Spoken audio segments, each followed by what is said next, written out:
करें। जिसका वर्तमान सुधर गया उसका भविष्य भी सुधर गया, सब सुधर जा।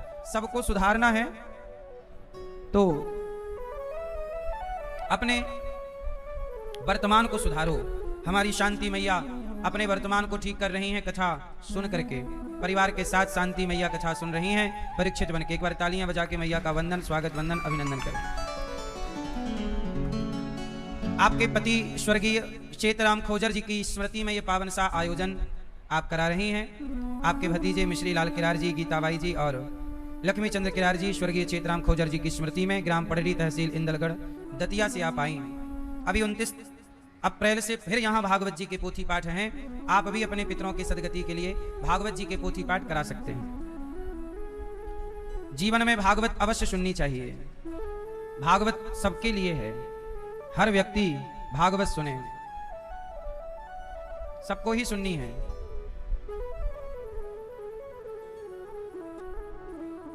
भागवत सुनते रहोगे, भगवान की कृपा निश्चित आप पर बनी रहेगी। कल हम लोगों ने कथा सुनी और अपने जीवन को कृतार्थ किया भगवान की कथा से। जैसे कल हम लोगों ने सुना कि भगवान ने एक उंगली से पर्वत उठाया, पहाड़, कौन सा? गिरिराज जी को गोवर्धन। क्या उठाया? हाँ, कछु माखन को बल बढ़्यो, कछु गोपन करी सहाय, श्री राधा की कृपा भई, मैंने गिरिवर लियो उठाया। आज भगवान ने गोवर्धन उठाया। क्या उठाया? क्या उठा लिया? गोवर्धन। गोवर्धन एक उंगली से भगवान ने उठाकर भगवान ने सबको यह बताया कि यदि भक्त पर संकट आ जाए तो भगवान अपने भक्त के लिए पहाड़ भी उठाने को तैयार हैं। अच्छा ये बताओ, जिंदगी का पहाड़ कौन उठाता है? आपका भार। गोवर्धन को भगवान ने उठाया, सब भक्तों के सिर पर छाया है, गोवर्धन को उठाया। सबका भार भगवान उठाते हैं। आप लोगों का भार भी भगवान ने ही उठा रखा है। उठाया है कि नहीं? गोवर्धन का मतलब है भगवान गाय की सेवा करते हैं। किसकी सेवा? गाय की। गोवर्धन उठाए, फिर रखा। इंद्र का अभिमान समाप्त हुआ। इंद्र को इस बात का अभिमान था कि मैं इंद्र हूं, पानी मैं बरसाता हूं, मैं सब चला रहा हूं। जैसे भगवान ने इंद्र के अहंकार को तोड़ा, ऐसे भगवान हर जीव के अहंकार को तोड़ते हैं। इसलिए भगवान किसी भक्त के अभिमान को स्वीकार नहीं करते। भगवान को हर चीज स्वीकार है। क्या स्वीकार नहीं है? जोर से, क्या स्वीकार नहीं है? अहंकार, अभिमान स्वीकार नहीं है। बात समझ में आई कि नहीं? क्या स्वीकार नहीं है? इसलिए अहंकार से आपको क्या होना है? शून्य होना है। क्या होना है? जीरो। अहंकार से शून्य होना है। शून्य हो जाइए। अब भगवान ने नंद बाबा को बचाया, वरुण लोक से लाए और भगवान ने अब दिव्य लीला रची। आज गोपियों को भगवान ने पुकारा। सब लोग मैया मैया, शांत रखो सबको। हैं शांत, सब लोग चुप रहेंगे, चुप। मैया, ए भैया बैठ जाओ, व्यवस्था ना बिगाड़ो। ए छोरी बैठो बेटा, खड़े ना रहो। सुनो, आज यहां 22 बेटियों का विवाह है, तो हमारे सब दुल्हा दुल्हन का दर्शन हम सबको हो रहा है। आप सब दर्शन कर लीजिए लक्ष्मी नारायण स्वरूप दुल्हा दुल्हन का, और प्रेम से कथा सुनिए। यहां कथा होती है तो कथा में केवल कथा नहीं, घर भी बसाए जाते हैं। कथा का अर्थ ही घर बसाना है। कथा का अर्थ ही जीवन को सुखमय बनाना है। यहां पर बेटियों का विवाह नित्य, मतलब हर महीने लगभग बेटियों का विवाह होता ही होता है जब मुहूर्त रहता है तो। कोशिश करते हैं कि हर महीने हो, जब शादी के सीजन नहीं होते, मुहूर्त नहीं होते, उन महीनों में नहीं होता। आज यहाँ 21-22 बेटियों का विवाह है। आप भी इन बेटियों के विवाह में माता पिता बनकर बेटियों के कन्यादान जरूर करिए, और आप सबके सहयोग से ये विवाह हो रहा है। इन बेटियों के लिए यहाँ पर पलंग है, अलमारी है, ड्रेसिंग है, कूलर है, सिलाई मशीन है, पंखा है, मिक्सर है, प्रेस है, गद्दा है, तकिया है, बेडशीट है, बर्तन हैं और कपड़े हैं, पायल है, मंगलसूत्र है, बिछिया है और चांदी की छोटी सी गऊ माता है। ये सब बेटियों के विवाह, आज यहाँ बेटियों का विवाह है। आपसे मेरी प्रार्थना है कि किसी एक बेटी के विवाह में आप भी हमारे श्री योगेश हरसुख भाई सोलंकी जी बरोड़ा गुजरात से हैं। इन्होंने सभी जोड़ों के लिए चांदी की गाय भिजवाई है अपनी तरफ से। किसी भक्त ने बेटियों के लिए मिक्सी दी, किसी ने प्रेस दिया। आप सबके सहयोग से इन बेटियों का ये घर बसाया जा रहा है। आपसे मेरी प्रार्थना है कि आप भी जरूर किसी भी योग्य हैं तो अपने ये मदद के हाथ अवश्य बढ़ाइएगा और बेटियों के विवाह में सहभागी अवश्य बनिएगा। अब शांत रह करके हमारे दुल्हा दुल्हन भी कथा सुनेंगे भाव से, प्रेम से। भगवान की पावन कथा। भगवान ने आज यमुना के तट पर बांसुरी बजाई, नंद बाबा को लाए वरुण लोक से। भगवान पिता रात्रि शरदोत्फुल्य मल्लिका वीक्षरन्तुं मनश्चक्रे योग मायामुपाश्रितः। आज भगवान ने यमुना के तट पर बांसुरी बजाई और सारी गोपियों को बुलाया, आओ आओ आओ। क्यों आना है? आज रास रचाएंगे। गोपियों को भगवान ने बुलाया। सारी गोपियां निशम्य गीतम तदनंग वर्धनम व्रजस्त्रियः कृष्ण गृहीत मानसा आजग्मुरन्योन्यमलक्षितोद्यमा सयत्र कांतो जबलोल कुंडला। आज भगवान ने निशम्य गीतम, एक गीत बजाया, बांसुरी से गीत गाया, सबको बुलाया। राधा, ललिता, विशाखा, चंपकलता, तुंग देवी, सुदेवी,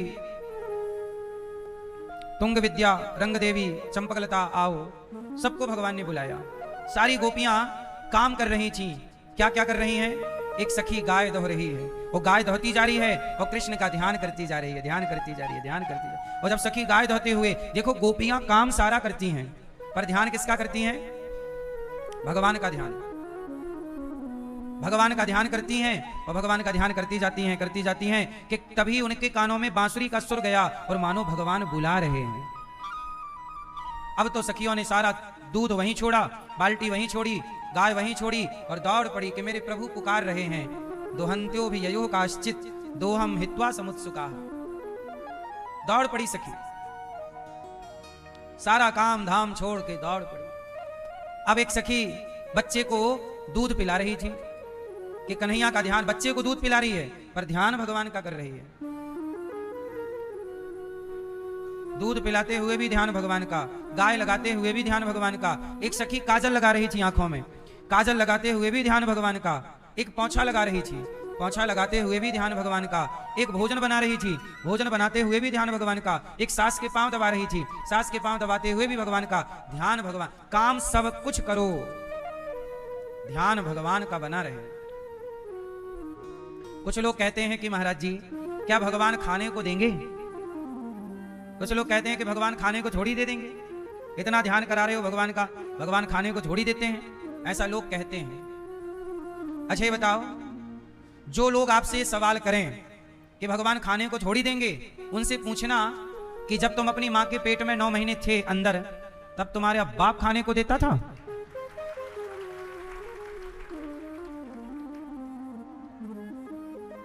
क्यों 9 महीने जब पेट में थे कौन खाने को देता था? मां के पेट में थे तो बच्चे के नाभि से नरा जुड़ा रहता है। बोलो हाँ, वो नरा किसने जोड़ा था? तुम्हारे दादाजी ने कि दादी? बोलो। जिस परमात्मा ने पेट में खाना पीना दिया वही परमात्मा यहां भी देगा। जिसने मां के पेट में हमारी रक्षा की वही यहां भी करेगा, नहीं करेगा? फिर लोग कहते हैं भगवान खाने को देते हैं क्या? अरे पागल, खाने को भगवान ही देते हैं, तुम्हारा बाप नहीं देता। उदाहरण से समझो, खाते क्या हो? रोटी खाते हो। रोटी गेहूं की बनती है, आटा गेहूं। अच्छा, गेहूं किसान खेत में बोता है, तो बताओ गेहूं खेत में जब बोया जाता है तो उसे अंकुरित करना, उसमें गेहूं का फल लगाना, ये प्रोसेस किसका है? जोर से, कोई भी पौधा लगाओ, फल लगाने का काम किसका है? तो बताओ खाने को भगवान ही दे रहे हैं कि नहीं? लेकिन ये कुछ लोग सफेद झूठ बोल रहे हैं, बोले भगवान खाने को देगा क्या? अरे भगवान ही देते हैं खाने को। किसान बीज बो सकता है, फसल ना आए तो क्या कर लेगा किसान? बताओ कौन उसमें प्रोसेस करता है आगे का? बीज बो तुम और अंकुरित ही ना होए तो किसान क्या कर लेगा? तुम डाल लो खाद, डाल लो पानी, अंकुरित ही ना होए तो क्या कर लेगा आदमी? बताओ, सच बताओ, खाने को कौन देता है? मैया। खाने को कौन देता है? जोर से, हाँ, खाने को भगवान ही देते हैं। लोग कहते हैं भगवान खाने को देंगे क्या? अरे कौन देगा? अच्छा सच बताओ, ये संसार का पालन कौन कर रहा है? तुम कितने लोगों का पेट भरते हो? अच्छा बताओ भैया, चश्मा वाले भैया, आप कितने लोगों का पेट भरते हैं? आप बताओ। नहीं बताओगे? आप कितने लोगों का पेट भरते हैं? चश्मा वाले भैया बताओ, जल्दी बताओ। 5। बगल वाले दादाजी, कितने लोगों का पेट भरते हो आप? जोर से हैं? 5, 10, 15, 20, कितना? 10। आप बेटा कितने लोगों का पेट भरते हो? और आपके बगल वाले 5 लोगों का पेट आप भरते हैं। आप कितने लोगों का पेट भरते हैं? भैया बताएंगे हमारे दादाजी पीछे वाले, ये आप कितने लोगों का पेट भरते हो? 5। आप भैया, आप भैया कितने लोगों का पेट भरते हो? ये हाँ। मैया आप कितने लोगों का पेट भरती हो? मैया आप कितने लोगों का पेट भरती हो? आप 5, 4। सास को नहीं देती हो रोटी? सास गई हैं? कोई कह रहे हैं हम 5 लोगों का पेट भरते हैं। जरा सोचो, आप कहते हो हम 5 लोगों का पेट भरते हैं, आप कहते हो, अच्छा आप 5 लोगों का किस किस का? आप अपने पत्नी का, पति का, बेटा बेटी का आप पेट भरते हैं। ऐसा आप मान लेते हैं कि मैं पेट भर रही हूं, मैं कमा रहा हूं, मैं भर रहा हूं। लेकिन जरा सोचिए, कितनी सारी चींटियां हैं, कितने सारे जीव जंतु हैं, और बताओ आप तो अपनों का पेट भरते हैं, जिनका कोई नहीं है, जो फुटपाथ पर पड़े हैं, किसी का हाथ नहीं है दोनों, किसी के दोनों, हाँ किसी के दोनों पांव नहीं है। अब बताओ पशु पक्षी जीव जंतु और जिनका कोई नहीं, उनका पेट कौन भरता है? क्या वो भूखे मर रहे हैं? इसका मतलब है सबके पालनहार भगवान हैं। हम किसी का पेट नहीं भरते। हम कितना भी दावा ठोकें कि हमने तुम्हारा पेट भरा, तुम्हारा, झूठी बात। सच्ची बात यह है कि सबके पालनहार कौन है? हम झूठे ही दावा ठोक देते हैं कि हम भर रहे हैं, हम कर रहे हैं। आप मेहनत करिए, काम करिए, पैसा कमाइए, ठीक है, अपना कर्तव्य तो करना ही पड़ेगा। दुनिया में आए हैं तो कर्म करना है। दुनिया में आए हैं तो क्या करना पड़ेगा? कर्म प्रधान विश्व करी राखा, जो जस करहि सो तस फल चाखा। भगवान गीता में अर्जुन को यही कहते हैं, अर्जुन तू हारेगा तू जीतेगा ये बाद का विषय है, पहले तू अपना कर्म तो कर, अर्थात गांडीव उठा और लड़ाई लड़। हारना जीतना अलग विषय है, पर कर्म तो कर। बोलो हाँ कि ना? इसलिए जीवन में हार नहीं माननी चाहिए। तुम जीतो हारो अलग विषय है, पर काम तो करो। एग्जाम दो, फेल होना पास होना अलग विषय, करो तो प्रयास। जीवन में बिना कुछ किए हार नहीं माननी चाहिए। कुछ लोग कहते हैं हम बहुत पैसा कमाना चाहते हैं, कमा नहीं पाते। ये पैसा कमाना चाहते हो ये अच्छा आपका भाव है, परंतु आप मेहनत तो करिए। मिले ना मिले, सफलता असफलता किनारे रखो, आप कार्य तो करिए, प्लानिंग तो करिए, रणनीति तो बनाइए, किस तरह से चलना है ये तो विचार करिए।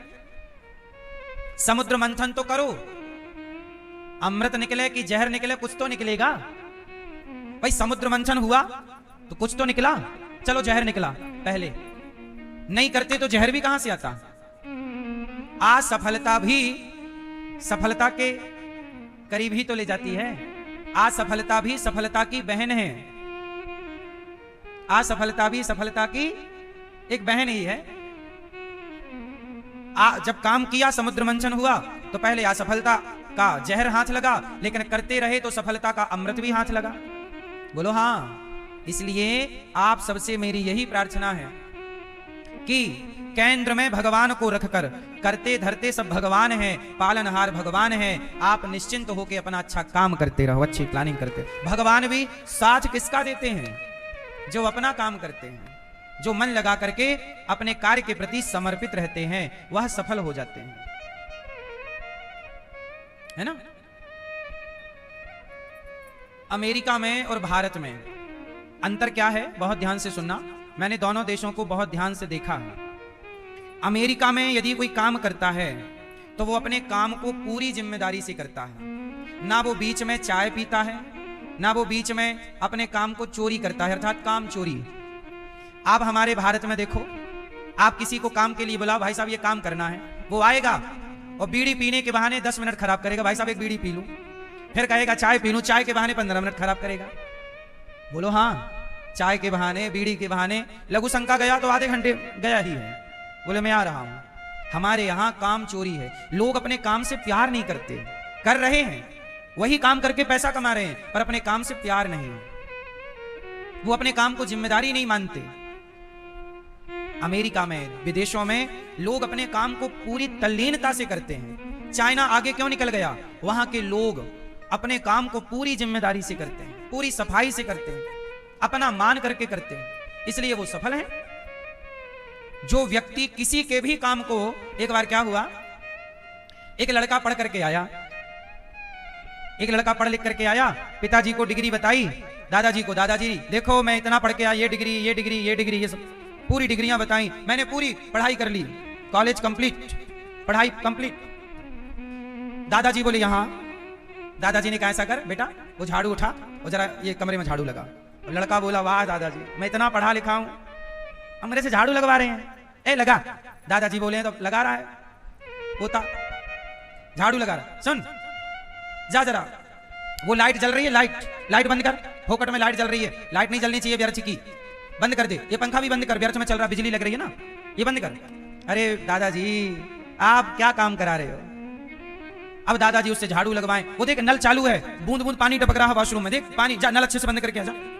अब देखो जरा ध्यान से सुनना, स्कूल पूरा कर लेना, कॉलेज पूरा कर लेना, ये अलग सब्जेक्ट है, पर गृहस्थी का स्कूल बिल्कुल अलग है। रियल जिंदगी का स्कूल बिल्कुल अलग है, जिंदगी की पढ़ाई अलग है। नल बंद कर जा। अब रोज दादाजी यही काम कराएं, नल बंद कराएं, वो रोज नल, अब वो उसकी आदत बन गई, नल से पानी तो नहीं टपक रहा, बंद कर दे। बिजली तो नहीं चल रही, मतलब पंखा, बिजली, लाइट सब व्यर्थ का बंद कर दे, जो जरूरत का है वो चलने। झाड़ू लगाए, कोई चीज, कुर्सी पड़ी है तो ठीक करना, सोफे के कवर गिर गए तो ठीक करना, है ना, कचरा फैला है, गिलास पड़ी है तो उठा के ठीक करना, ये सब दादाजी ने उसको सिखाया, बेटा ये सब घर को व्यवस्थित करो। चलो अब एक दिन क्या हुआ, उस लड़के को लगा मेरे दादाजी तो मेरी पढ़ाई की कोई वैल्यू नहीं कर रहे हैं, झाड़ू लगवा रहे हैं, गिलास उठवा रहे हैं। वो नाराज होकर घर से चला गया, बोले मैं जा रहा हूं। बड़े शहर में गया, वहां एक बहुत बड़ी कंपनी में उसने अपनी डिग्रियां दिखाई, भाई साहब मैं पढ़ा लिखा हूं, कोई जॉब है? तो कंपनी वालों ने कहा कि आप कल आना, आपका इंटरव्यू होगा। कल गया, तो कल जब गया तो उसी पद के लिए वहां का मैनेजमेंट करना था, मैनेजर चाहिए था, ये मैनेजर का फॉर्म भरा था। अब वहां और 10 लोग आए थे इंटरव्यू देने के लिए, वो सब बैठे और ये लड़का गया तो इसने देखा कि वहां पर एक पंखा दूर चल रहा था जो किसी मतलब का नहीं, कोई नहीं था, तो उसने जाकर के वो बंद कर, वो आदत दादाजी वाली, पंखा बंद कर दिया। संयोग से वहां भी वॉशरूम से पानी टपक रहा था, उसने देखा कि भाई पानी की आवाज आ रही है, पानी गिरा, जाके बंद कर दिया। वहां पर कुछ पड़ा हुआ था, उसको उठा के उसने डस्टबिन में डाला। अब वहां जो उसका बॉस था, जो इंटरव्यू लेने वाला था, उसने ध्यान से देखा कि लड़का यहां पे काम कर रहा है, उसने नल बंद कर दिया, पंखा बंद कर दिया कि बिजली बचे, इसने यहां पड़ा हुआ कचरा डस्टबिन में डाला। अब उस बॉस ने, जो कंपनी का मालिक था, उसने कहा भाई साहब इंटरव्यू फाइनल हो गया, ये लड़का रहेगा, बाकी आप लोग जाओ। बाकी लोगों ने कहा आपने तो इंटरव्यू लिया नहीं, बोले ले लिया। क्या लिया? बोले ये लड़का को हमने सेलेक्ट कर लिया, ये पास हो गया। उस लड़के ने, वो दादाजी वाला लड़का, दादाजी के संस्कार थे, तो उसने कहा कि मैंने तो कोई इंटरव्यू नहीं दिया, आपने कैसे सेलेक्ट किया मुझे? तब कंपनी के मालिक ने कहा कि आप कंपनी में आते ही आपने कंपनी को अपना माना, और अपना माना तब आपने यहां बिजली बचाने के भाव से आपने पंखा बंद किया। आपने यहां पड़ी चीजों को सही की क्योंकि आपने इसे अपना, और मुझे ऐसे लोगों की जरूरत है जो इस कंपनी को अपना माने। जब आप अपना मान के काम करते हैं तो सामने वाला भी पैसा देने से मना नहीं करता, आपका प्रमोशन करने से मना नहीं करता। लोगों को ऐसे लोग चाहिए जो अपना मान के काम करें। आपके यहां 4 कार्यकर्ता हैं तो आपको उन चारों में ऐसी भावना होगी कि ये इस घर को अपना मान के काम करें, तब वो और बेहतर कर पाएंगे और आप उन पर विश्वास बेहतर कर पाएंगे। समर्पण से सब कुछ होता है। इसलिए कहता हूं कि भगवान का चिंतन करते हुए व्यक्ति ईमानदार हो। दुनिया भर के लोग ईमानदारी से काम करते हैं। हमारे यहां कुछ लोग कैसा काम करते हैं, सब लोग नहीं, कुछ लोग काम चोरी करते हैं। क्यों काम चोरी करते हैं कि नहीं, ये बात सही है कि गलत है? बोलो हाँ या ना। इसलिए काम चोरी नहीं होनी चाहिए, काम से प्यार होना चाहिए। और मुझे लगता है कि भगवान कृष्ण अर्जुन को यही समझा रहे हैं कि तू युद्ध करने खड़ा है तो अपना युद्ध कर। तू जीतेगा हारेगा विषय अलग है, तू लड़ तो सही, मैं हूं ना धर्म का साथ देने के लिए। देते गए भगवान, युद्ध जीत गए। भगवान गोपियों को बुला रहे हैं, आओ आओ आओ। गोपियां अपना सारा काम धाम छोड़ छोड़ कर जाती हैं और कृष्ण का दर्शन करती हैं। भगवान ने सारी गोपियों को बुलाया, आओ, सबसे कहा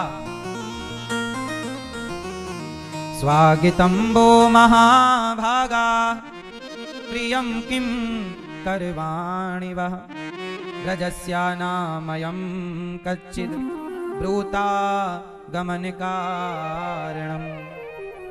स्वागतम वो महाभागा। भगवान ने सारी गोपियों का वेलकम किया, आओ आओ आओ। यहां क्यों आई हो ये और बताओ, आने का हेतु क्या है, उद्देश्य? गोपियों ने कहा कि आपने बुलाया, हम चले आए। भगवान ने कहा हमने तो देखो बांसुरी बजाई, अपना कार्य किया, आप क्यों आए हो ये बताओ। गोपियां बोली प्रभु आपने बुलाया, हम आपके पास चली आई, अब आप बताओ कि क्यों बुलाया है आपने। भगवान ने कहा देवियों तुम अपने परिवार को छोड़कर आ गई, पति को पुत्र को, ये अच्छा नहीं किया, जाओ जाओ जाओ अपने घर जाओ। किसी भी हाल में अपने परिवार का त्याग नहीं करना चाहिए। क्यों भैया, परिवार छोड़ना चाहिए कि नहीं छोड़ना चाहिए? जोर से जोर से जोर से। नहीं छोड़ना चाहिए, नहीं छोड़ना चाहिए। कब तक नहीं छोड़ना चाहिए बोलो? परिवार को तब तक नहीं छोड़ना चाहिए जब तक आपके बाल आपका साथ ना छोड़ दें। सिर के बाल काले हैं कि सफेद? पहले कैसे रहते हैं? काले, फिर एक टाइम बाद बाल कैसे हो जाते हैं? मतलब बाल आपका साथ छोड़ने लग गए, रंग आपका साथ छोड़ रहा है। तो बालों के इस दर्शन को करिए कि देखो अब बालों ने रंग बदल दिया, तो ये उम्र इशारा करती है कि साहब अब तुम्हारा भी वक्त आ गया है कि जगत का मोह कम करके भक्ति को जीवन में और स्थान दो। ये क्योंकि देखो बाल पकने के बाद, आपकी वृद्धावस्था आने के बाद, बुढ़ापा आने के बाद आप अब जगत के काम के कम रह गए हैं, है ना। जब तक हाथ पांव ठीक ठाक हैं काम खूब करो, बुढ़ापे में भी काम करना चाहिए। हम ये नहीं कहते काम छोड़ दो, पर काम करते हुए अब ये गांठ बांध लो कि संसार बहुत लंबे समय के लिए अपना नहीं है। अब टाइम आ रहा है, बढ़ती आयु बढ़ती उम्र अब हमें ईश्वर के करीब जाने का इशारा कर रही है। हमें कहां जाने का इशारा कर रही है? भगवान के करीब जाने का। इसलिए अब तैयारी थोड़ी वहां की भी होनी चाहिए। यहां के काम आप लोगों ने पूरे कर ही लिए होंगे। क्यों, यहां के काम पूरे हो गए कि नहीं आप लोगों के? दादाजी, दादाजी के बाल पक गए हैं, मैं आपसे बात कर रहा हूं दादाजी से। हाँ, यहां देखो, आपके काम यहां के पूरे हो गए कि कुछ बाकी हैं? कुछ बाकी हो तो बताओ। पूरे हो गए? आपके काम पूरे हो गए, यहां के कुछ बाकी हैं? बेटी का ब्याह, बेटे का ब्याह सब हो गया, बंटवारा कर दिया बेटों का फ्री, और कुछ बिजनेस व्यापार संभाल के दे दिया बच्चों को। और क्या बाकी है? बाकी हो वो भी निपटा लो फास्ट। और बचा हुआ जीवन, बची हुई सांसों की रजिस्ट्री भगवान के नाम कर दो अपनी सांसें। यही सार्थक है जीवन। सही है गलत है? जीवन के 4 हिस्से किए गए हैं। जीवन के कितने हिस्से किए गए हैं? 4। 25 साल 25 साल 25 साल 25 साल 25 साल ब्रह्मचारी रहो, 25 साल गृहस्थ में रहो, 25 साल वानप्रस्थी रहो, और 25 साल सन्यासियों की तरह त्याग पूर्ण जीवन जिया करो।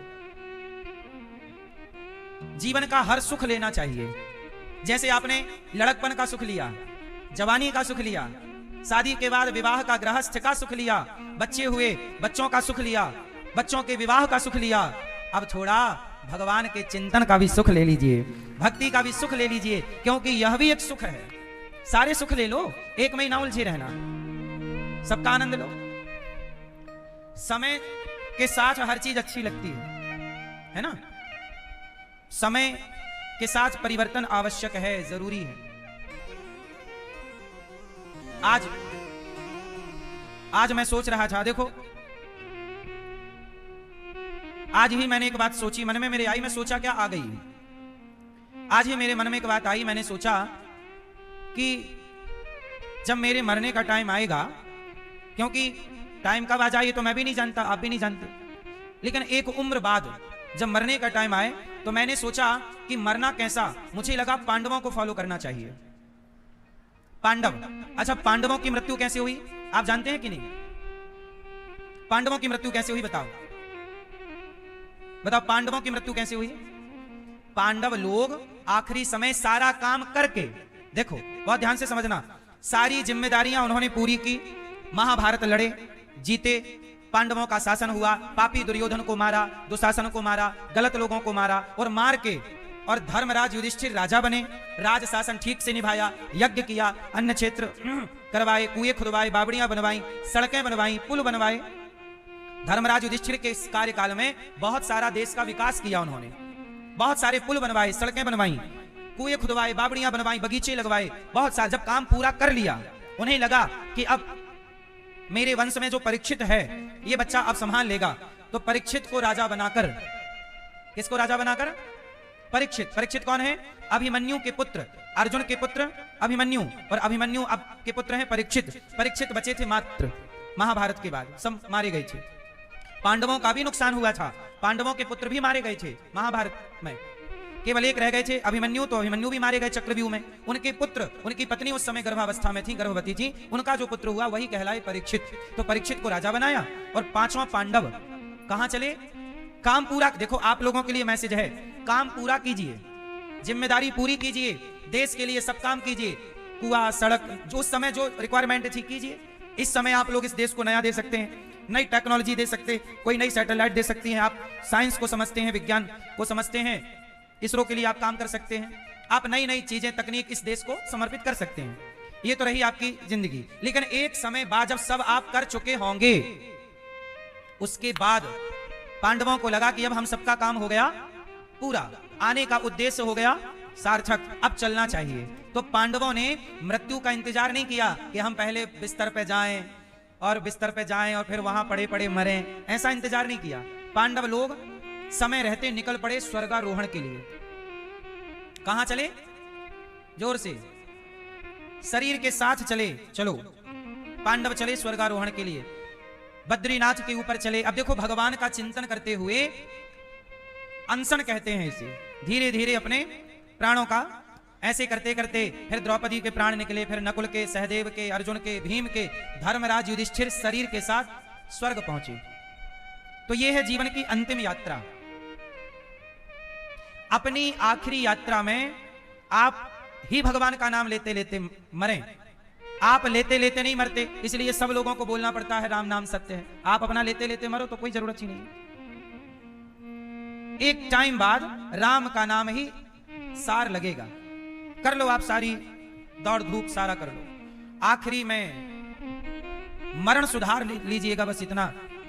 तो मेरे मन में आज ये विचार आया कि मरना ऐसा ही चाहिए, अनशन, और आखिरी में भगवत चिंतन करते हुए दूर, अपनों से सबसे दूर प्राण त्यागने चाहिए, जहां केवल आप हो और भगवान हो, तीसरा कोई ना हो। सही है कि गलत है? ये पांडवों का विसर्जन है। आपने भगवान का भी सुना होगा कि भगवान श्री कृष्ण भी अपने द्वारिका का शासन काल पूरा करके भगवान को लगा कि मैं, अच्छा भगवान का उद्देश्य क्या था? धर्म की स्थापना करना। अच्छा मुझे आप लोग एक चीज क्लियर कर दो कि आप लोगों का उद्देश्य क्या है इस धरती में आने का? क्या करने आए हो? उद्देश्य भैया, आप क्यों आए हो इस धरती पे? आपका हेतु उद्देश्य क्या है आपका? आज लोगों से पूछिए भाई साहब आपका उद्देश्य क्या है, क्यों जन्म लिया है आपने, क्यों जी रहे हो, नहीं पता। क्यों खा रहे हैं, क्यों सो रहे हैं, क्यों जी रहे हैं, पता ही नहीं। ऐसे ही सब जी रहे हैं तो हम भी जी रहे हैं। भेड़िया धसान इसी को कहते हैं, भेड़ों की तरह सब जी रहे तो हम भी नहीं। भगवान कृष्ण क्यों आए? भगवान आए धर्म संस्थापनार्थाय संभवामि युगे युगे, धर्म की स्थापना करने आए। और जब धर्म की स्थापना हो गई, जब कंस को मार दिया, पापी दुशासन दुर्योधन को महाभारत के द्वारा भगवान ने समाप्त करा दिया, पापियों से पृथ्वी को समाप्त कर दिया, पाप आत्मा समाप्त हो गए, तब भगवान को लगा कि मेरा काम हो गया पूरा। फिर भगवान को लगा कि मेरे ही बच्चे बिगड़ गए, ये पद प्रतिष्ठा पाके रास्ता भटक गए। तब भगवान ने अपने पुत्र पौत्रादियों को भी आपस में लड़के सब समाप्त हो गए, सबको भगवान ने निपटाया। और अब भगवान को लगा कि अब मेरा आने का कार्य पूरा हो गया, अब जाना चाहिए। 125 वर्ष की उम्र भगवान की, और भगवान एक एकांत में, द्वारिका से दूर एकांत में अकेले एक पेड़ की छांव में भगवान अपने वास्तविक नारायण के स्वरूप का ध्यान करते हुए और डूब गए चिंतन में। तब जरा नाम के व्याध ने भगवान के चरणों में एक बाण मार दिया। वो बाण जब लगा तो उसने आके देखा, उसको लगा कि ये बहेलिया है, उसे भगवान के चरणों में थोड़ा चमक थी, चमक रहे थे चरण, तो उसने बाण मार दिया। अब बाण लगा, पास में आया तो देखा कि भगवान चरणों में गिर पड़ा। प्रभु मेरे से तो बड़ी गलती हो गई। भगवान बोले तू मुझे क्या मारेगा, ये मेरी लीला है। तू पिछले जन्म में बाली था, मैंने तुझे छिपके मारा था, इसलिए तूने भी मुझे छिपके मार के अपना हिसाब पूरा कर लिया। अब मैं जा रहा हूं, तू भी चलना चाहेगा प्रभु, मुझे भी ले चलो। भगवान ने अपने से पहले उस व्याध का कल्याण किया और अपनी लीला पूरी करके 125 वर्ष की भगवान इस धराधाम से लीला पूरी करके एक रूप में से धराधाम के कणकण में व्याप्त हो गए और एक रूप से अपने नित्य निवास गोलोक धाम चले गए। तो भगवान भी इस धरती पे आए तो कोई उद्देश्य लेकर के आए। आपसे मैं सवाल करता हूं कि आपका उद्देश्य क्या है? क्या उद्देश्य है आपका? आप इस देश को क्या देना चाहते हैं? आप अपने कार्य से इस राष्ट्र को क्या समर्पित करना चाहते हैं, है ना? आपका क्या योगदान है इस देश के लिए? ऐसे तो बहुत लोग आए, खाए पिए मर गए, सोए खाए पिए बच्चे पैदा किए मर गए, ये तो क्रम सबका चल ही रहा है। आप किसी उद्देश्य के लिए आए हैं, ऐसे इसलिए अपने उद्देश्य का पूरा निर्वहन कीजिए, पालन कीजिए भगवान की आज्ञा मानकर। जैसे ये दास अनिरुद्ध गौरी गोपाल आश्रम में 300 माताएं यदि रहती हैं, 315, और अखंड रसोई चल रही है, और कन्याओं के विवाह की सेवा और गायों की सेवा गौरी गोपाल में, और गुरुकुल की सेवा, यदि गौरी गोपाल में इतनी सारी सेवाएं चल रही हैं, तो भगवान ने मुझे इसी उद्देश्य के लिए भेजा है धरती में। जाओ, तुम्हारे को हम ये काम देते हैं, सेवा देते हैं, सेवा करो। इसलिए ये दास बिना भटके अपने काम में लगा रहता है। सेवा मतलब सेवा, हमारा लक्ष्य है सेवा करना, इसलिए हम भटकाव नहीं रखते अपने जीवन में। एक लक्ष्य है, एक उद्देश्य है, सेवा, बस। हमारे को भगवान इसी के लिए भेजा है। आप भी अपना उद्देश्य पहचानो कि ईश्वर का इशारा समझो कि भगवान आपसे क्या काम कराना चाहते हैं। जैसे दास अनिरुद्ध को भगवान ने ये सेवा दी, तो केवल अनिरुद्धाचार्य को नहीं, आप लोगों को भी भगवान ने गौरी गोपाल से जोड़ने की प्रेरणा दी कि चलो इस सेवा के यज्ञ में आप लोग भी अपना सहयोग की आहुति डालो। और आप लोग भी आए और आपने भगवान की प्रेरणा से यहां आकर आपने सेवाएं दी। तो ये आपसे भगवान करा रहे हैं कि नहीं? इसका मतलब है कि आपसे भी भगवान यही कहना चाहते हैं कि आप पैसा कमाओ और जीवन में उसे सही जगह खर्च करो। ये आपके लिए भगवान का इशारा है। आप भी पैसा कमाइए, कमाई का कुछ हिस्सा सही जगह खर्च करिए। अब बताओ, आज 21-22 बेटियों का यहाँ विवाह होने जा रहा है, बताओ ये सही है? पैसों का खर्च सही है? पैसे का उपयोग की गलत है? आप लोगों ने भी यदि इसमें अपने आप को जोड़ा तो आपका भी पैसा सार्थक हुआ कि नहीं?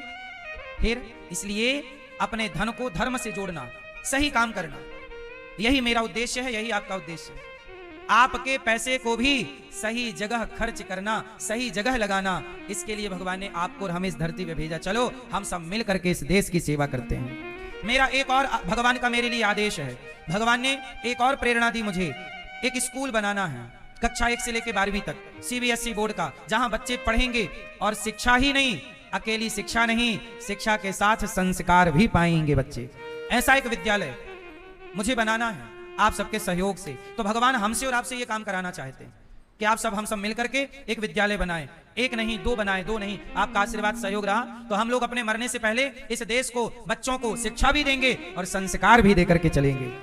आज के बच्चे तो जैसे हैं, आने वाली जो पीढ़ी तैयार हो, आने वाली जो नस्ल तैयार हो, वो ऐसी तैयार हो कि आने वाली पीढ़ी में कोई भी माता पिता वृद्धाश्रम ना जाए, बल्कि बेटा अपने माँ बाप का सम्मान करे। हम ऐसी संतान देना चाहते हैं इस देश को जो आने वाले टाइम पर अपने माँ बाप का सम्मान करे, माँ बाप की सेवा करे, माँ बाप को घर से ना निकाले। और ये तब संभव होगा जब शिक्षा के साथ संस्कार जोड़े जाएंगे। ये मैं हमेशा आपको एक ही बात कहता हूं, मैं बहुत पीड़ित हूं, बहुत दुखी हूं इस बात से। आप लोग तो पीड़ा जितनी समझते हैं समझते ही हैं, आप लोगों को आपके घर का ज्ञान है। मेरे पास माताएं आती हैं, मैं माताओं के बच्चों से बात करता हूं। जिस माँ ने बच्चे की तेल मालिश की, जिस माँ ने बच्चे को नहलाया धुलाया, जिस माँ ने बच्चे की उंगली पकड़कर चलाया, जिस माँ ने बच्चे को अपना दूध पिलाया, कलेजे से लगाया, जिस माँ ने मजदूरी बर्तन धुलकर दूसरों के यहाँ बच्चे को पढ़ाया, वही बच्चे को हम फोन लगाते हैं कि भैया तुम्हारी माता की मृत्यु हो चुकी है, आओ अपनी माँ को कंधा दे दो, तो बेटा मना कर देता है, हम नहीं आएंगे। तब मुझे दुख बहुत होता है, मेरी पीड़ा आप नहीं समझ पाएंगे। तब मुझे इस बात का दुख होता है कि वाह तू इतना बड़ा आदमी हो गया, तू इतना पढ़ लिख गया, इतना इंटेलिजेंट हो गया कि जिस माँ ने तेरे लिए इतना किया तू कंधा भी देने को तैयार नहीं है। तब मुझे लगता है कि ऐसे में तो नस्लें खराब हो जाएंगी, इस नस्ल को सुधारना पड़ेगा, आने वाली पीढ़ी को संवारना पड़ेगा, वरना यह भारत संकट में पड़ जाएगा। व्यवस्थाएं इस देश की समाप्त हो जाएंगी। माता पिता बेटा बेटी ये एक व्यवस्था है। भाई साहब व्यवस्था आप मानते हो कि नहीं? जैसे छोटा बच्चा, छोटे बच्चे को माँ है बाप है, माँ बाप क्या है? माँ बाप एक व्यवस्था है कि बाप कमाएगा, माँ रोटी बनाएगी, बच्चे को खिला। अरे बच्चे को माँ बाप ना मिले तो बच्चा अनाथ ना हो जाएगा? कौन पढ़ाएगा? कौन तेरा मलमूत्र धोएगा? कौन तेरे लिए कमाएगा? माँ बाप जैसे बच्चे की जिम्मेदारी पूरी करते हैं, तो जब बच्चा बड़ा हो जाए तो वो अपने माँ बाप का ऋण चुकाए और बूढ़े माँ बाप का सहारा बने। यही ना बैलेंस है, धर्म है। हम तुम्हारे काम आए, तुम हमारे काम आओ, यही धर्म है। लेकिन आजकल बच्चे माँ बाप से सेवा ले लेते हैं और सेवा करने के टाइम भाग जाते हैं, काम चोरी करते हैं। क्यों? ये सब क्यों हुआ? संस्कार कम हो गए, संस्कारों की समाप्ति हो रही। अब संस्कारों का अंत चल रहा है। ये 21वीं सदी जो है ना, ये संस्कार, अब हम लोग देख लो जितना संस्कार देखना है, यदि आज से काम स्टार्ट नहीं किया तो आने वाले समय पर संस्कारों की चिताएं जलेंगी। देख लेना, संस्कार ढूंढे ना मिलेगा। आने वाले भारत की थोड़ी कल्पना कर लो। आने वाले 10 साल 20 साल को आज से ही झांकना स्टार्ट कर दो। 20 साल आज ये स्थिति है तो 20 साल बाद संस्कार कहां होंगे? कितने संस्कार होंगे? कौन बाप को रोटी देगा? कौन बूढ़ी मां का सहारा बनेगा? फिर अमेरिका जैसे इस देश में भी वृद्धाश्रम ही वृद्धाश्रम होंगे, सरकारी होंगे। इसलिए इस नस्ल को सुधारो, इस पीढ़ी को थोड़ा धर्म का पाठ पढ़ाओ। धर्म की बेड़ियां जरूरी हैं। सही है कि गलत है? इसलिए हम एक स्कूल बना रहे हैं, विद्यालय, 1 से लेकर 12वीं तक, शिक्षा भी और संस्कार भी। तो भगवान शायद हमसे और आपसे ये काम कराना चाहते हैं। इन्हें राम को क्या दे दिया? अपनी उम्र। तब से ये कहावत चालू हो गई कि मेरी उम्र तुम्हें लग जाए। लोग नहीं कहते कि बेटा मेरी उम्र तुम्हें लग जाए, दादा कहते हैं पोते से बेटा मेरी उम्र तुम्हें लग जाए, माँ कह देती है प्यार से बच्चों से मेरी उम्र तुम्हें लग जाए। तो ये उम्र लग जाए ये कहां से स्टार्ट हुआ? तो सबसे पहले दशरथ जी ने अपनी उम्र भगवान राम को दी, वहीं से ये चालू हो गया कि मेरी उम्र तुम्हें लग जाए। तो राम जी का अपना जीवन था 11,000 साल का, तो 11,000 साल तक राम सीता साथ रहे। और ये धोबी के कहने से जो वनवास की घटना घटी, ये 11,000 साल लगभग कंप्लीट होने को थे तब की घटना थी। अच्छा 2000 साल, अब राम सीता जी चली गई, अब राम किसकी उम्र जी रहे हैं? जोर से जोर से, दशरथ जी की। राम की अपनी आयु हो गई पूरी, अब उम्र किसकी आ गई? दशरथ जी वाली। अब जरा सोचिए कि पिता की उम्र यदि राम लिए हैं तो उस समय राम यदि सीता मां का स्पर्श करते तो राम की मर्यादा बिगड़ती कि नहीं? क्योंकि वो पिता की आयु थी। तो पिता की आयु से पत्नी का भोग कैसे संभव था? तो वो मर्यादा भंग होती। इसलिए राम ने सीता मां को वनवास भेज दिया और उनके बाद वो अपने धाम चली गई और अकेले राम ने पिता के 2000 वर्षों को राम जी ने जी करके काटा है। तो सीता मां के जाने के बाद राम जी 2000 वर्ष तक रहे इस धरा पर और शासन करते रहे, सत्ता चलाते रहे, प्रजा का पालन करते रहे। और एक बात और मैं आपको बताऊं, राम कभी भी सीता जी से अलग नहीं है। ये तो केवल कथा और व्यवहार में कही जाती हैं बातें। गिरा अर्थ जल बीच सम कहियत भिन्न न भिन्न। अच्छा एक बात बताओ, क्या मिश्री से कभी मिठास अलग हो सकती है? जोर से, क्या मिश्री से कभी मिठास अलग हो सकती है? नहीं। जैसे मिश्री से कभी मिठास अलग नहीं हो सकती, ऐसे राम से सीता जी कभी अलग नहीं हो सकती, सीता से राम कभी अलग। केवल ये लीला है, क्योंकि अब पिता का भी वरदान पूरा करना है, लीला भी करनी है। जो लोग इसे लीला के भाव से नहीं समझते वो प्रभु पर संदेह करते हैं, राम पर उंगलियां खड़ी करते हैं, जानते हैं नहीं, श्रद्धा है नहीं, भगवान में कोई विश्वास है नहीं। वो भगवान को भी अपने जैसा मानते हैं। मनुष्य कहां इंसान कहां भगवान, तुलना नहीं हो सकती। फिर भी आदमी तौले पड़ा है। इसलिए फिर नास्तिक और आस्तिकों के दो दल बन गए कि भाई हम मानने वाले हैं, तुम नहीं मानने वाले हो। तो ना मानने वालों को नास्तिक कहते हैं और मानने वालों को आस्तिक कहते हैं। जो ईश्वर पर भरोसा रखते हैं वो आस्तिक कहलाते हैं, जो ईश्वर पर भरोसा नहीं रखते वो। तो दो तरह की विचारधारा सदा से इस धरती पर रही। अब आप कौन सी विचारधारा वाले हैं, आप दोनों के लिए स्वतंत्र हैं। आप अपने को आस्तिक मानते हैं या नास्तिक, मर्जी आपकी है। जो रियल बात थी वो हमने कथा में आपको समझाई। शास्त्रों को पढ़ना पड़ता है, गुरु चरणों में बैठकर समझना पड़ता है, तब खोपड़ी में कुछ घुसता है। ऐसे ही नहीं आ जाता कि आपने, आजकल लोग सुनी सुनाई बातों पे भरोसा कर लेते हैं, राम जी पे आरोप लगा देते हैं। चलो, तो भगवान राम की ये दिव्य कथा है। अच्छा, भगवान ने गोपियों से कहा अपने अपने घर जाओ। गोपियों ने कहा आपको छोड़कर कहां जाएं। गोपियों के साथ भगवान ने दिव्य रास रचाए। क्या रचाए? रास। अच्छा, गोपियों के संग रास। रास का मतलब क्या है? अब देखो, भगवान कृष्ण की लीला में भी कुछ लोग गलत मानते हैं, बोले कृष्ण ने रास रचाए। अब रास का अर्थ ही लोग नहीं समझते। वहां राम को गलत कहते हैं लोग कि सीता जी को निकाल दिए, यहां कृष्ण को गलत कहते हैं कि कन्हैया तो रास रचाते हैं। अरे रास का मतलब समझते हो? रास का मतलब होता है जीवात्मा और परमात्मा का मिलन। भक्त और भगवान के मिलन का नाम रास है। लेकिन आजकल का आदमी खुद कामी क्रोधी है, तो वो अपनी दृष्टि से भगवान को भी देखता है, अपने ही तरह भगवान को मानता है। रास किनके साथ हुआ? गोपियों के साथ। जितनी गोपियां थीं, अब देखो, लोग ये तो कहते हैं कृष्ण ने रास रचाया, लेकिन लोग ये नहीं बताते कि जितनी गोपियां थीं उतने कृष्ण थे वहां पर। मतलब भगवान ने अपने भी करोड़ों रूप बनाए। अब अपने को करोड़ों रूप में कौन परिणित कर सकता है? इंसान तो कर नहीं सकता, भगवान कर सकते हैं। तो भगवान है कृष्ण, मनुष्य नहीं है। अच्छा, एक बात समझो, यदि आप कृष्ण को मनुष्य समझते हैं तो आपको हर बात गलत ही लगेगी, क्योंकि मनुष्य यदि रास रचाए तो रास का मतलब आपको क्या लगता है? आजकल रास का मतलब लोग समझते हैं कि तुम करो तो रास लीला, हम करें तो कैरेक्टर ढीला। रास का मतलब कैरेक्टर ढीला से जोड़ते हैं लोग। रास का मतलब भोग विलास समझते हैं लोग। रास का मतलब वही गर्लफ्रेंड बॉयफ्रेंड वाला सेटअप समझते हैं लोग। रास का मतलब ये नहीं है। अब तुम जितना जानते हो उतना समझोगे, इसमें तुम्हारा क्या कसूर है? तुम अपनी बुद्धि के स्तर से सोचोगे ना, तुम्हारी बुद्धि इससे ज्यादा सोच क्या सकती है? कृष्ण कौन है जरा सुनिएगा। जब भगवान कृष्ण रास रचाए तो उस रास में शंकर जी भी आए। उस रास में कौन आया? अच्छा, शंकर जी कौन है? शंकर जी ने तीसरी आंख खोली तो कामदेव जल करके भस्म हो गए। जरा सोचिए, शंकर जी के नेत्र से कामदेव जल गए। वो शंकर जी आए रास में और क्या कहते हैं? हे केशव, हे कन्हैया, हमें भी अपने रास में सम्मिलित कर लो। अब बताओ, जिस रास में शंकर जी जिन्होंने कामदेव को जला दिया हो, वो शंकर जी यदि रास में आए हैं तो क्या यहां पर क्या कोई भोग विलास चल रहा है जो शंकर जी आए हैं? उत्तर दो।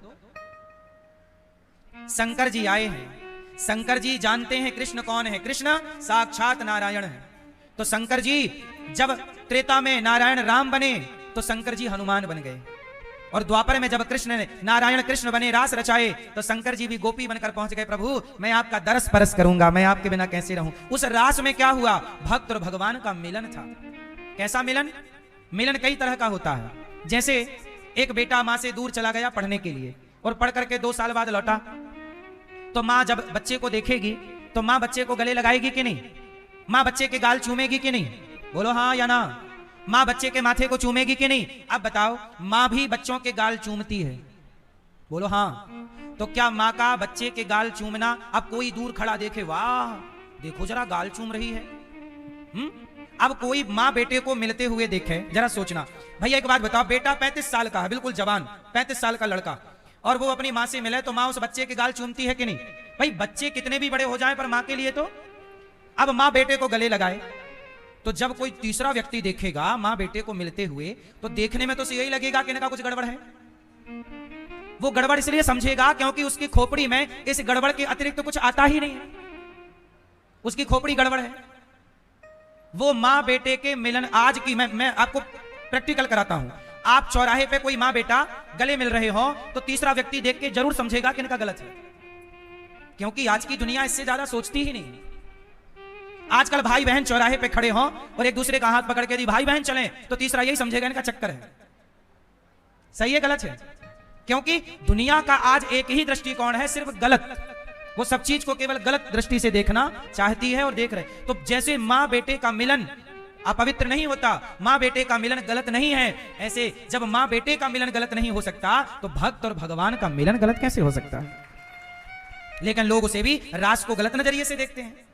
भगवान ने गोपियों के साथ रास रचाए तो रास में कोई भोग विलास थोड़ी था, वो तो वैसे ही मिलन था जैसे मां बेटे का मिलन है। वैसे ही मिलन है।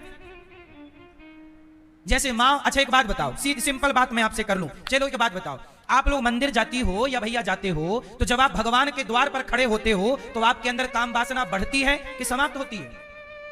भगवान के सामने वासनाएं बढ़ती हैं कि घटती हैं? जोर से, जोर से, जोर से।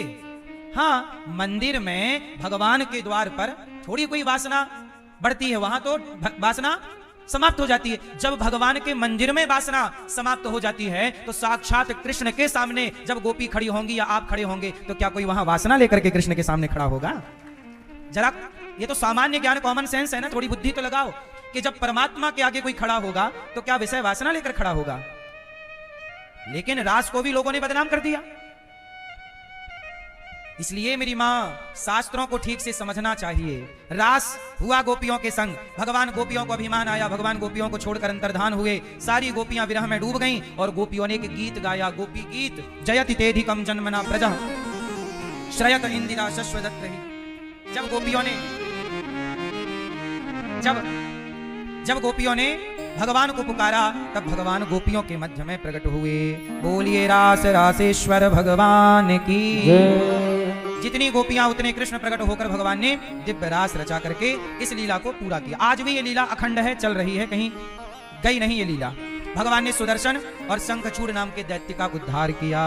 इसके बाद भगवान ने अरिष्टासुर को मारा। इसके बाद भगवान ने केसी और व्योमासुर को मारा। अक्रूर जी भगवान को लेने आए और भगवान को लेने के लिए चले तो भगवान ने केसी और व्योमासुर को मारा। अब भगवान मथुरा जाने लगे वृंदावन से। गोपियां रो पड़ी, हे श्याम सुंदर, हमारे को छोड़कर कहां जा रहे हो आप? प्रभु आप कहां जा रहे हैं? भगवान बोले मैं जा नहीं रहा, मैं तो बस आऊंगा जल्दी तुम्हारे लिए 2 दिन बाद। 2 दिन का कह के भगवान चले गए। गोपियां देखती रही। भगवान मथुरा गए और मथुरा में जाकर के भगवान ने धोबी पर कृपा की, दर्जी सुदामा नाम के माली पर कृपा की, कुब्जा। भगवान से बहुत लगाव रखते हैं भक्त। अच्छा एक नाम सुना होगा आपने, सूपनखा। कौन है ये? रावण की सूपनखा रावण की बहन है। ये राम से प्यार करने लग गई है। इसे राम से क्या हो गया? कहती है शादी करूंगी। अच्छा ये बताओ, सूपनखा का विचार सही है कि गलत है? मैया आप बताओ, सूपनखा का विचार सही है कि गलत है? पड़ोसन से पूछो, सूपनखा का विचार सही है गलत है? हैं? क्या गलत है? मैया, चश्मा वाली मैया, सूपनखा का विचार सही है गलत है? हैं? क्यों? भगवान से प्यार करना गलत कब से हो गया? सूपनखा राम से प्रेम करने लग गई, कहती है विवाह करूंगी आपसे। अरे भाई, सांसारिक व्यक्ति भगवान को देखकर आकर्षित हो जाए, आश्चर्य तो नहीं है? चलो, उसका राम से प्रेम करना गलत नहीं था, गलत यह था कि वो सीता से नफरत करने लग गई, सीता को खाने दौड़ी। इतना। अब वही सूपनखा त्रेता की द्वापर में कुब्जा बनी और कुंवर निकली, चंदन लेकर कंस को लगाने चली। भगवान कृष्ण बोले सुंदरी हमें भी दे दो नेक चंदन। कुब्जा बोली हमें आज तक किसी ने सुंदरी नहीं कहा, आपने सुंदर क्यों कहा? भगवान बोले जगत के लोग तेरे तन को देखते हैं, हम तेरे मन को देख रहे हैं, इसलिए हम तुझे सुंदर कह रहे हैं। लोगों ने तन को देखा तो तन तो सुंदर नहीं है तेरा, पर हमने तेरे मन को देखा, तेरा मन बड़ा सुंदर है। राम कृष्ण बनकर आए और कुब्जा से चंदन लेते हैं। भगवान